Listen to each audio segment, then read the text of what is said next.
Hello, welcome back to the workshop. In today's video, we're going to try and get this 70-year-old NSU motorcycle to start and run. This is a big deal.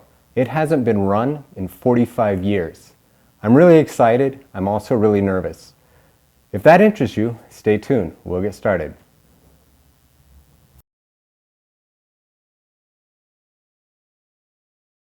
So here's how I'm going to approach this. I've got the electronic ignition installed and wired. I cleaned the carburetor last night. I haven't put fuel in it yet. I reused some of the original fiber washers.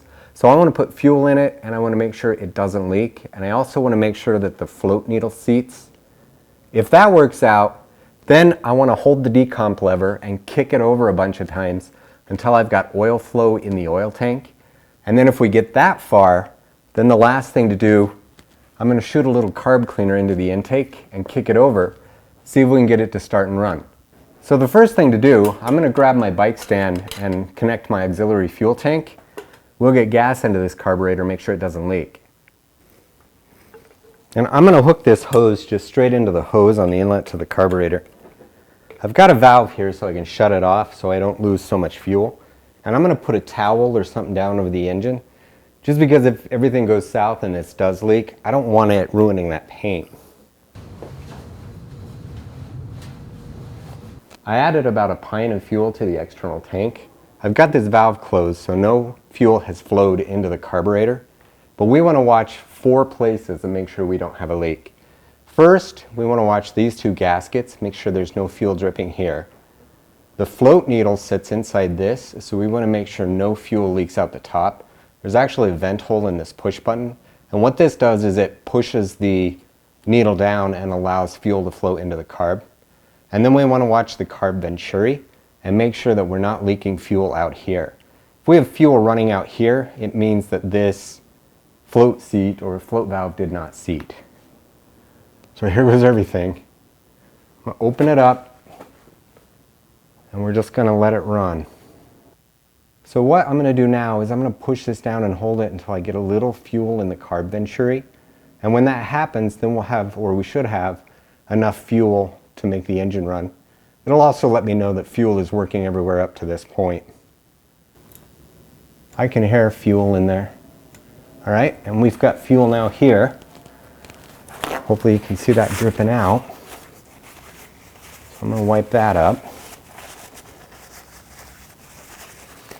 And then I'm going to move you guys so you get a better look, and we'll start this up and see if it runs. All right, give it a little fuel. Okay. I am so nervous. My hands are shaking, I swear it. All right, let's see what happens. So ignition is on. I'm going to kick it over until I see oil in the tank here.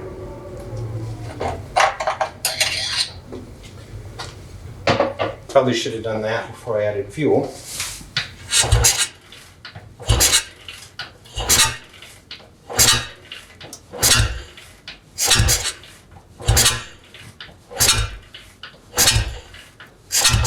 Alright, I got oil coming through now. Alright, here goes everything. Whoop.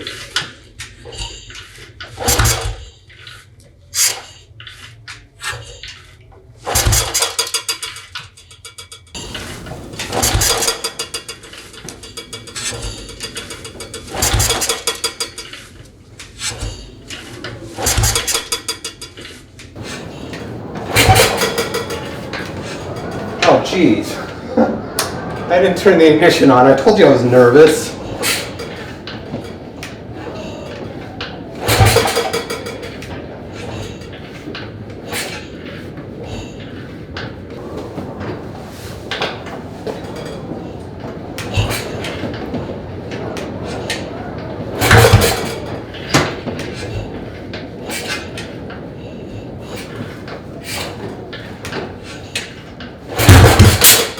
Oh.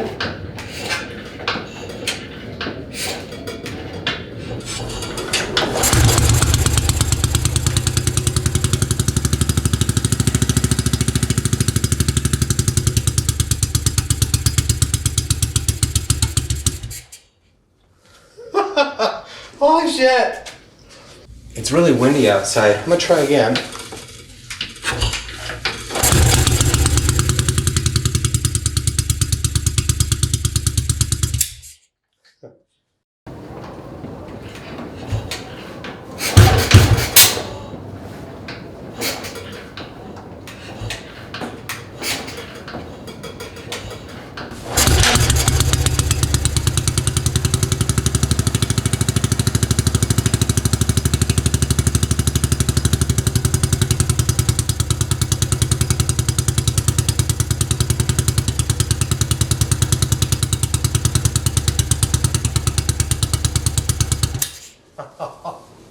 Oh my God.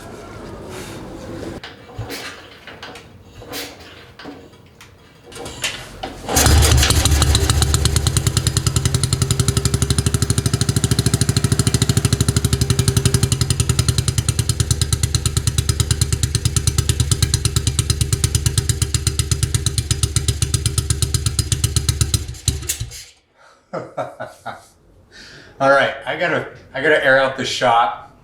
And I want to check everything over for leaks and whatnot. So I'm going to shut off the fuel and drain the carb, and I'm going to save another starting attempt until after I have the wiring harness and some of that stuff together. But oh my God, isn't this fantastic? I tell you, I could not be happier. All right, guys. So that's all today's video is going to be about. It's just kicking this over in the first start. And you saw it. You were here with me. First start in 45 years. We've got some tuning to do, and I need to put the harness and whatnot together, but this is good. It shows that it runs. So, hope you enjoyed watching today's video. In the next one, hopefully I've got everything together and we can see this run as a bike. So, appreciate it. Thanks for watching.